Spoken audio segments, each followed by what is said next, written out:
Radioactive, information, action.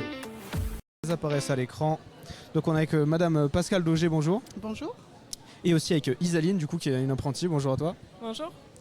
Et hop, je vais descendre et laisser mes collègues vous interviewer. Hop. Alors bonjour Pascal et Isaline. Bonjour. Donc pour commencer et mieux comprendre votre établissement, pouvez-vous vous présenter et présenter la MFR et ses spécialités par rapport à d'autres structures de formation? Oui, bien sûr. Alors moi, je suis Pascale Dauger, je suis la directrice de la MFR de Barbaste, dans le sud du Lot-et-Garonne. Nous faisons partie d'un réseau beaucoup plus large, puisque la MFR s'étend sur un niveau international. Et en Lot-et-Garonne, il y a 6 maisons réparties sur l'ensemble du département. Notre spécificité à nous, c'est qu'on tire notre histoire d'il y a à peu près 80 ans, où il y avait une volonté de permettre aux enfants d'agriculteurs de pouvoir être formés tout en étant disponibles au moment des récoltes et au moment où il y avait besoin à la ferme. Et c'est ce qui a créé en fait le principe de l'alternance. On a copié-collé au fil du temps et fait évoluer ce modèle pour poursuivre ce système d'alternance. Donc nous, tous nos jeunes sont chez nous 50% du temps et 50% du temps en entreprise. Voilà. Ça leur permet de découvrir en fait soit des secteurs d'activité dans lesquels ils aimeraient travailler éventuellement plus tard, soit d'avoir une formation diplômante sur une thématique précise, comme pour Isaline qui est un CAP employé polyvalent du commerce chez nous. Très bien, merci. Aujourd'hui, l'alternance attire de plus en plus de jeunes. Quels sont, selon vous, les principaux avantages de ce type de formation? Alors, des avantages, j'en vois plusieurs. Le premier, c'est qu'on est dans le faire et plus dans le comprendre ou dans le apprendre. Vous êtes une génération qui a besoin de mouvement, qui a besoin de mettre la main à la pâte, encore plus que les générations précédentes. Et le modèle de l'alternance permet essentiellement ça. Ça vous permet aussi d'être en lien direct avec les actualités sociétales, de voir les évolutions. Pour les jeunes qui sont en apprentissage, quelque chose de non négligeable, c'est qu'il y a un petit salaire quand même à l'issue du mois. Et sur le schéma maison familiale, notre alternance a une spécificité qui est différente des autres, c'est que une maison familiale comporte bien ce mot maison. On a un accompagnement privilégié des jeunes. Les professeurs en maison familiale s'appellent moniteurs. Ils ont une mission spécifique d'accompagnement. Ils sont là du matin 8h jusqu'au soir, voire jusqu'au coucher pour certains. Ce qui nous permet de créer un vrai lien avec le jeune et de pouvoir l'accompagner dans toute sa composante, qu'elle soit professionnelle, sociale ou humaine. D'accord. Concernant les formations proposées, quelles compétences cherchez-vous à développer chez vos alternants? Alors, au-delà des compétences, on est plus à l'heure actuelle dans un premier temps sur le développement de codes. Tous les codes en lien avec le monde du travail, on commence par la base, c'est vraiment l'essentiel. Beaucoup d'employeurs vous diront qu'ils préfèrent avoir un jeune qui n'a pas forcément toutes les compétences, mais qui va les développer au sein de l'entreprise, mais qui a les codes, tout simplement le respect des horaires, des personnes, des choses simples comme ça. Et après, dans la compétence, on travaille beaucoup, nous, sur les compétences psychosociales, donc tout ce qui est confiance en soi, appréhender le monde autour de soi, etc. Au niveau de l'accompagnement des élèves, comment la MFR aide-t-elle les jeunes à trouver une entreprise et à réussir leur alternance? Alors, la maison familiale de Barbaste, mais également toutes les maisons du département, on est implanté depuis très longtemps. Donc on a un réseau de professionnels qui sont des partenaires aujourd'hui. Les jeunes ont en moyenne 3 lieux de stage différents sur une année. Donc ça fait quand même pas mal de jeunes. Chez moi, j'ai 150 élèves, donc on est déjà à 450 entreprises. Et on travaille avec eux régulièrement. Notre spécificité, c'est le lien qu'on peut avoir avec eux. Les jeunes, chaque semaine, ont un carnet qui est rempli par le maître de stage. Les parents et le moniteur référent répond au maître de stage et aux parents. Ça s'est fait systématiquement chaque semaine. On fait de nombreuses visites de stage et également on fait des visites d'entreprise. Donc on va en priorité chez nos partenaires pour faire découvrir les métiers aux jeunes. Donc on a vraiment une organisation tripartite où le jeune est au centre et autour de ce jeune, on a les parents, l'entreprise et la maison familiale. Face aux évolutions du marché du travail, comment adaptez-vous vos formations aux attentes des entreprises? Alors, l'évolution du marché du travail, elle est un petit peu complexe, surtout en ce moment. On essaie, notamment par le biais de comités de pilotage, de rester en lien avec les entreprises et avec leurs attentes. Donc on est vraiment dans l'échange par rapport à ça, on se rassemble régulièrement. Comme je vous l'ai dit, on va dans les entreprises pour échanger avec eux et c'est essentiellement en faisant ça qu'on arrive à répondre à leurs attentes. Au-delà de ça, par rapport au marché et au développement de nouvelles formations, on fait des études de marché tout simplement comme n'importe quelle entreprise pour voir quels sont les besoins du territoire en termes de formation à développer. Sur la question des valeurs éducatives, quelles sont les valeurs que vous souhaitez transmettre aux jeunes au sein de la MFR ?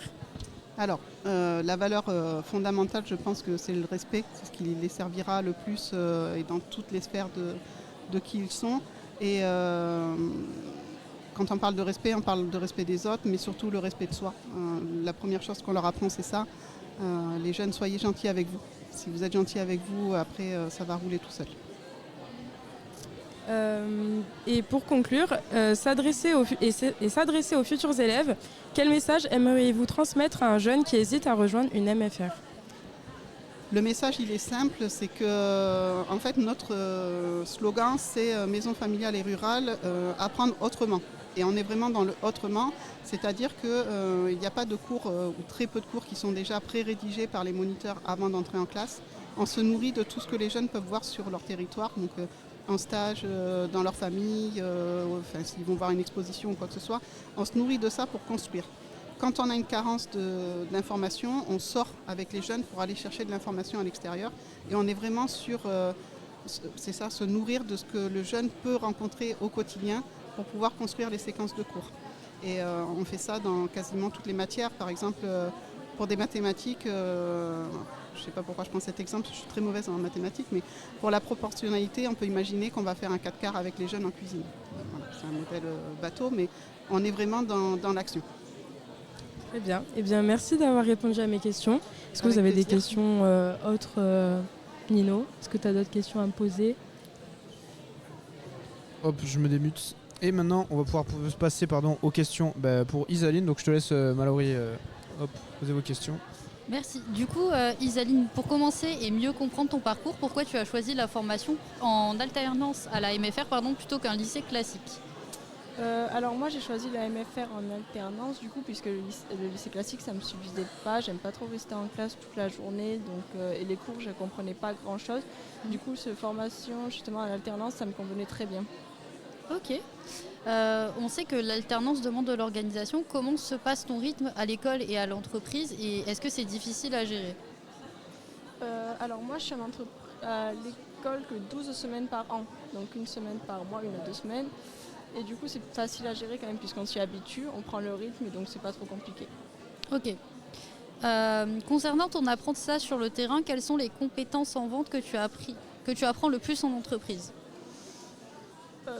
Là, c'est deux choses différentes en fait. On apprend autant en entreprise qu'à l'école. À l'école, c'est plutôt de la théorie et à l'entreprise, on pratique en fait la théorie qu'on a vue à l'école. Ok. Pour qu'on puisse se projeter un peu plus dans ton quotidien, est-ce que tu peux nous décrire une journée type que tu vis quand tu es en entreprise du coup ? On n'a pas vraiment de journée type. Le matin, souvent, ce qu'on fait, c'est qu'on vérifie vraiment nos tiroirs, on vérifie le ménage, etc. Mais on n'a pas de journée type. Ok. C'est vraiment juste préparer le magasin et après, ça va dépendre de la clientèle. Ok. Si tu devais nous parler de ton expérience professionnelle, qu'est-ce que tu préfères dans ta formation en alternance ? Moi, ce que je préfère, du coup, c'est vraiment effectivement être le plus souvent en entreprise, puisque comme j'ai dit précédemment, à l'école, ça ne me convenait pas. Et du coup, ça me permet vraiment de sortir de ce cadre scolaire. Ok. Au niveau de l'accompagnement, est-ce que la MFR t'aide bien dans ta recherche d'entreprise et ton suivi, ou des fois, tu te sens un peu perdu ? La MFR m'a bien aidée parce que j'ai commencé la MFR en 3e d'orientation. Donc Madame Précieux et M. Boursignac m'ont bien aidée quand même à trouver une entreprise. Et c'est personnellement grâce à eux que j'ai trouvé mon entreprise actuelle.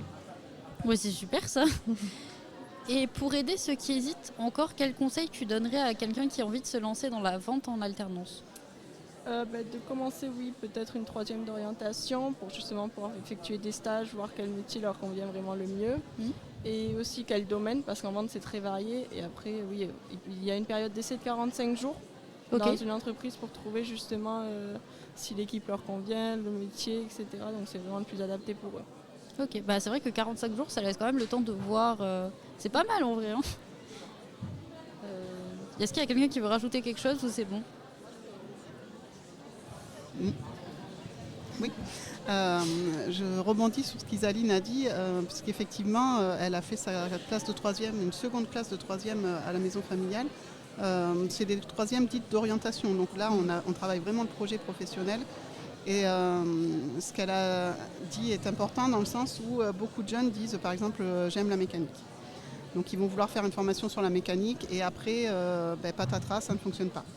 L'avantage d'avoir plusieurs stages, ça leur permet de voir si c'est vraiment la mécanique qu'ils aiment ou si c'est l'entreprise dans laquelle ils ont vu la mécanique qui leur convient. Et ça fait toute la différence. Est-ce que c'est vraiment le projet professionnel qui convient ou est-ce que c'est le contexte dans lequel on a découvert ce métier-là qui convient? Et nos troisièmes d'orientation, elles ont cet avantage-là, c'est qu'on peut multiplier les expériences pour vraiment confirmer son projet personnel et professionnel. Ok. Si j'ai une question, elle est un petit peu à part du reste. Est-ce que c'est la même chose que les troisièmes prépa pro? Parce que moi, quand j'étais au collège, il y avait les troisièmes prépa pro et je ne sais pas s'il y a une différence entre les deux ou pas du coup. Alors, les troisièmes prépa métiers, maintenant ça s'appelle comme ça. La différence, c'est qu'elles sont organisées par le ministère de l'Éducation nationale et que nous, on dépend du ministère de l'Agriculture. Mais sur le principe, on est sur cette volonté d'orienter le jeune. Ok. Bon, on peut enchaîner avec la suite du coup.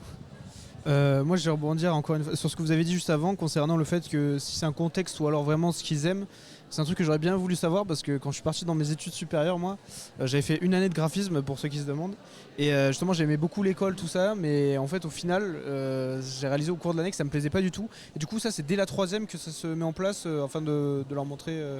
Alors on peut même le faire avant puisqu'on a un cycle d'orientation qui fait 4e et 3e. Donc là ça permet d'avoir 6 stages longs puisque c'est 3 mois à chaque fois. La difficulté c'est que souvent on nous connaît un petit peu tardivement, donc les jeunes ont déjà fait une 4e et il n'y a pas forcément besoin de refaire une 4e. Donc ils le font souvent sur la classe de 3e, mais ça peut se commencer dès la 4e si on a 14 ans avant le 31 décembre de l'année qui est en cours. Ok, d'accord. Bien écoutez, merci beaucoup, je crois qu'on a dit tout ce qu'on devait dire. Oui. Ça me semble tout bien. Et bien on va de suite enchaîner. Nous de notre côté on va partir du coup sur un petit podcast sur Mademoiselle Azalée. Donc c'était toi Marie qui l'avait fait si je dis pas de bêtises. Et du coup tu avais eu la chance aussi d'interviewer une alternante, une ancienne alternante si je dis pas de bêtises. Non? C'est pas une... Ah ben j'ai très mal travaillé ma transition. C'est du coup, les aléas du direct pour changer. c'est ça. Du coup je vous mets ce petit podcast et on se retrouve juste après. Radioactive, le savoir c'est le pouvoir.